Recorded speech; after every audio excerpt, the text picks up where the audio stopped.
Hey friends, welcome back to Mustard Seed Homesteading. My name is Megan, and if you're new to my channel, I want to welcome you and I want you to know that I'm really glad you're here.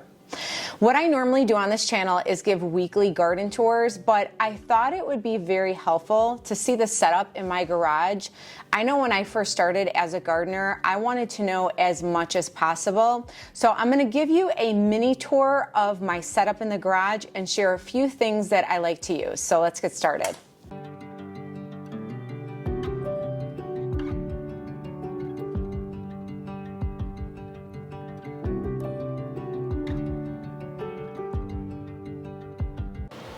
All right, you guys, I'm going to give you a full overview of the whole section so that you can see it all together. Sorry for the lighting. I have my grow lights on, so hopefully the lighting is better with this. It's evening time. Sometimes evening is easier for me to film with the kiddos, but I'm going to start from this side all the way down. But first, I'm sure some of you are probably like, what is that? This right here is my gym area. Let's see, here we go. So, yep, I work out and I think it's really important to exercise. So this is all my exercise equipment, and that is Frank. My husband named him Frank. First he was Bob and then he became Frank. So this is my gym area. Yes, I work out 5 days a week. I think it's really super important to work out. And you know what, since we're over here, sorry, I have to climb over and I don't allow shoes on my mat, so I have to be barefoot, so I had to take off my shoes. Okay. So first of all, I have these on this side. You can't really see very much, but these right here are little rollers for the grow bag. So I put holes in here, although I will say, I'm going to try not to make this a long video because I can be, you know, chatty about all the things that I use. But I use all of these rollers for the grow bags outside. It just makes it a whole lot easier to roll things around. But what I was saying is, I was actually thinking about this, and it probably would have been better to not put the holes there for the grow bags and just leave it so that it could slowly suck up the water. I don't know what I was thinking, and every single one of these have holes, guys. But that's okay. You know what? It's fine. Maybe I'll buy a whole new set as I continue going, like a little bit at a time. But I do have these because I do have a lot of grow bags, and I just find it a whole lot easier to roll them around. And then these are my row covers. I think it's very important to have row covers. And then these are my spray bottles. I really do enjoy these. I have some of my like bug defense spray. I know the one that I use for my cucumbers that I've mentioned in my video is over there. But here is this side of my setup. Now, right here, I would like to show you my whole seed start setup. I don't have a lot right now because I'm just starting to do fall seeds, and I may make my next video on my fall seeds. But all of these trays and these pots are from Bootstrap Farmer. They were definitely an investment. Absolutely, they were an investment. But I wanted to make sure they're very sturdy, though. You can see they're extremely sturdy. Let me see if I can. Okay. They're just extremely sturdy, and I didn't want to get pots or any seed starting supplies that I was going to have to throw away and buy new ones. So I went ahead and I made the investment. I have deep trays, I have shallow trays, I have just these regular trays for the pots. I have all sorts of stuff because I not only use these, but I also soil block. I love soil blocks because then you don't even have to use these. You just use the soil, and I'll show you those in just a second. Now here are some of my seed starts that I already started. I'm really excited for fall. As much as I love the summer, I am ready for some cooler weather for sure. But this is my seed start setup. My husband just took this rack. We put some grow lights on here. These are all from Amazon, except I did buy these ones from Bootstrap Farmer.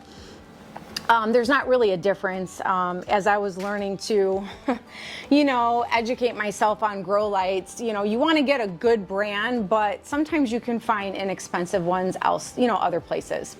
But I do love the Bootstrap Farmer trays. I also like the domes. You can buy the domes to cover them, especially during the cold season when you need them to germinate and the garage is cold.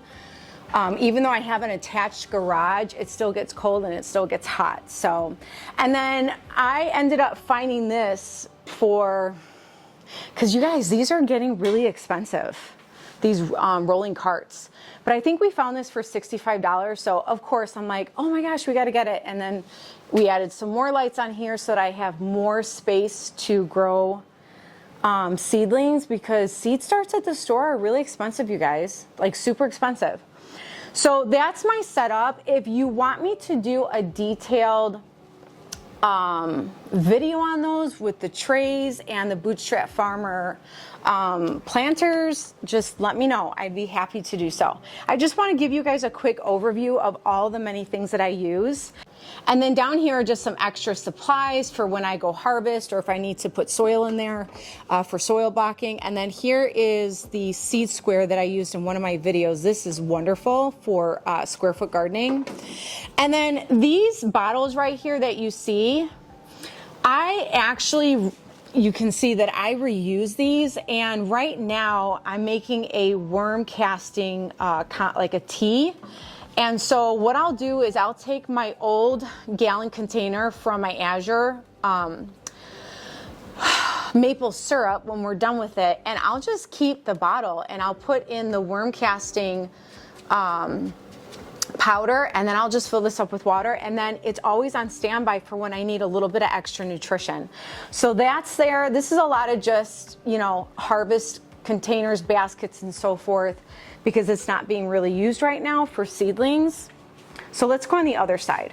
Okay, this is a little tight space, but I purposely bought this little rolling cart. You can see it's not very big, because I'm someone, you can see my bamboo sticks are in the way. I'm someone that wanted to utilize my entire space as best as I could. So I measured this piece so that I had extra shelving to put a lot of my supplies. So here's some extra pots that I have up here. Here's my water cans. I have just extra gloves, glass jars. I like to use these I love to repurpose stuff. So these were from my Rayo spaghetti. But what I like to do is put my potato slips in here and then fill them with water so that the roots can grow before I put them in, you know, to plant for sweet potatoes. And then here's my soil box that I was talking about. I love these things. These are really, really great to have. So you just put your soil, you want to put like a moist soil, and you just do your soil blocks, and then you push that handle down and you have like a perfect little block to put your seedling in. Okay, let's see if I can put that back with one hand. Okay, I did.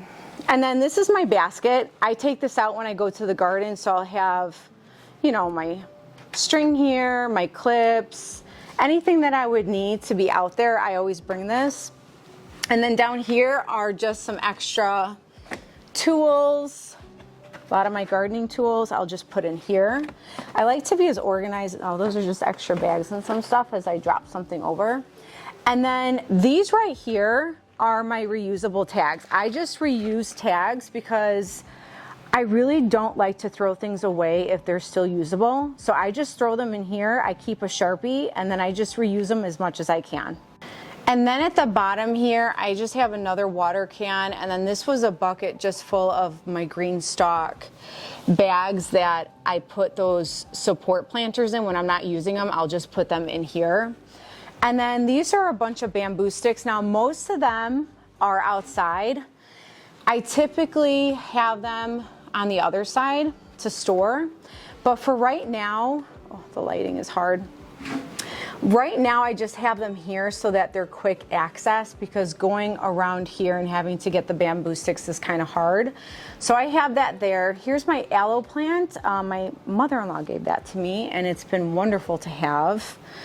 And then here's my setup from the other side. Here's my fans. You always want to have a fan for when you have seed starts, because they need to feel the mimic of being outside. And then let's go over here, and then I'll share my table. So here's the other side. Here's my sprays. I'll share the two that I have in there. And then this is just a lot of like extra paperwork that I will keep in case I need to reference anything, things that I purchased. And then these drawers just have a lot of odds and ends. Let's see if I can get this focused. Okay. Now these right here are those covers that, I don't know if you've seen in my previous videos on the green stalks. You put that right in the middle so that as you're filling it, you're not spilling a whole bunch of soil. These are really nice to have. And then these are a lot of the extra plant tags. So you see I do have a lot, but I just keep reusing the old ones. So until those are done, then I'll grab some more over here. And then down here, I like to just keep things just in case. Tape measure, string, all sorts of stuff. Actually, those are tights, just in case I need. You just never know. So I don't throw a whole lot of stuff away if I know it could be used. So this is the mycorrhiza that I like to use. I've used this in previous videos when I like to plant seedlings. It's just a root inoculant, and I just think it helps the plant to grow strong at the very start. And then these are 2 onion fertilizers from Dixondale Farms that I've used when I purchased their onion starts before. In the back here is also some potato fertilizer that I've used for my potatoes that I bought from Wood Prairie Farm. And then down here are more fertilizers. I do have a lot of these that I had purchased from GREENSTALK. They're very helpful for planters. You can stick that into the GREENSTALK. You can loop a string in here to help with support. You can label these. These are really helpful. And then I just have a lot of different fertilizers. So I have Tiger Bloom, which is a 284. I really do like this. And then I do like MI Gardener's fertilizers. So I have a few back here. It's the, let's see. I have the Azomite. It's just a 0.2. And then this one, this little Sassy Lass has been great for the fruit trees. I have seen some beautiful green lush leaves from using Sassy Lass. What I'll do is I will put the appropriate amount per gallon and let it sit overnight to make kind of a tea. And then I will put it over the fruit trees, and they've done really good with this. And then down here is just a hodgepodge of a whole bunch of stuff. Here's the trifecta that I get from MI Gardener. I love this stuff. This has been great. And then there's another brand, the Esmoma Organic, like a regular fertilizer, has been great. But I do have some of their brand stuff, like a soil acidifier, their garden lime back there, and also bone meal and blood meal. Those are important to have as well, or over here. Let me see if I can show you. So bone meal and blood meal.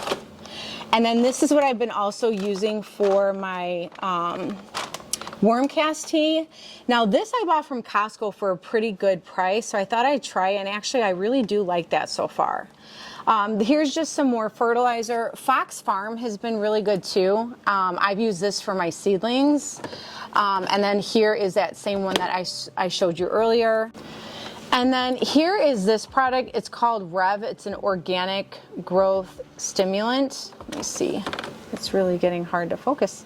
When it gets too dark, I notice that it's really difficult to focus with the camera. But I have enjoyed using this as well. Now, here's the copper fungicide. That was the blue liquid that you saw up top in the spray bottle. This is more for blight or like powdery mildew. I have had this issue, but I haven't used this spray because I've had more of a bug issue, and I don't like to use too many sprays. I like to stick with one at a time. So there's that one. And then the one that has been extremely helpful for those worms on the cucumbers, let's see if I can get this focused, is Captain Jack's Dead Bug. This is what has helped tremendously with those worms. And I believe I've only had to spray this 3 times, maybe 4 earlier this week, but I haven't had to spray it a lot, and this is what has helped the most. And then for the whitefly issue that I've been having, this has been wonderful. I learned about this product from Melissa K. Norris with one of her learning garden videos. It's like a summer garden online learning class that I watched last year, and this has helped tremendously. And then the last thing I wanted to show as far as fertilizers and all of that I have over here are these two products. Now, I do Azure hauls. Pretty much every month we order from Azure.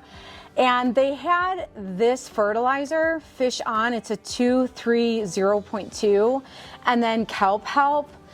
I am gonna try these because the price on these were not nearly as expensive as, say, like a gallon of Tiger Bloom. I mean, this is a great product. These are great products, but if this works just as well, I'd rather be spending half the price than having to spend so much money on fertilizer. So I will let you know if this works. I will definitely be recommending them. Now, the last thing I want to show you is this board. I know the lighting is not very good. I have my plant stands that I'm trying to light up the board so that you can see it.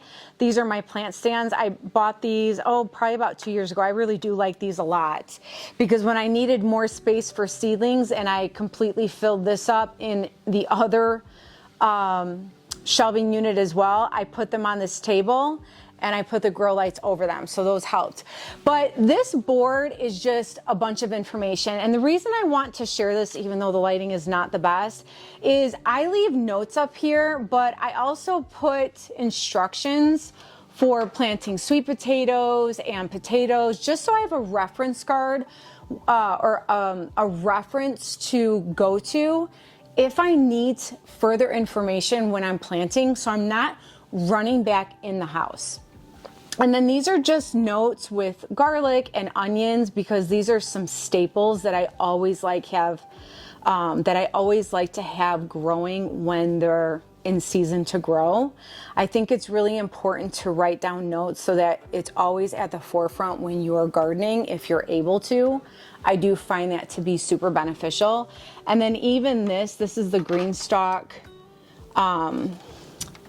kind of like what can you grow, because they have an original GREENSTALK, which is the pockets are 7 inches deep, and then they have the leaf, which is 5 inches deep. So it tells you what you can plant in each and what does well. And I'll tell you one thing, I tried tomatoes in the leaf and it says to do them in here just for the heck of it because I had extra tomato plants.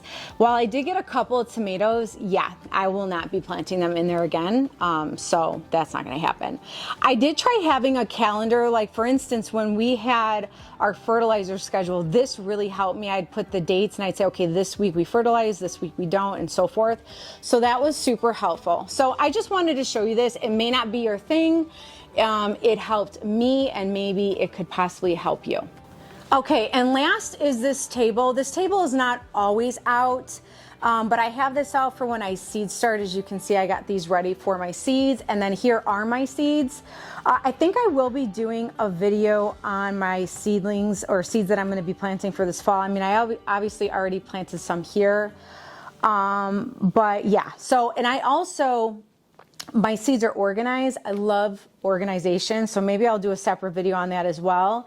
And then there's some onions. I harvested these a while back, and I'm leaving them in here to kind of test out how long they can be in here. I am using them, but I'm also leaving them in here so that I don't have to preserve. I just want to see how long they would last in here. But right here is also my straw, my Bacto soil in my trusty wagon. I love this wagon that I can wheel right up to the garden if I need to. My little stool that I love using. So this is really the whole setup. If you have any questions or comments, please leave them down below. I'd be happy to answer any questions, or if you have an idea for me to do a future video, if there's something more particular you want me to talk about, I would be happy to do so. Just let me know in the comments below. Well, friends, I hope that by me showing you a mini tour of my setup in the garage was helpful for you in some way. And if you do have any questions, or if there's something in particular that you would like me to do a video on, please leave them in the comments below. I appreciate you all stopping by, and I really look forward to seeing you next time. Bye.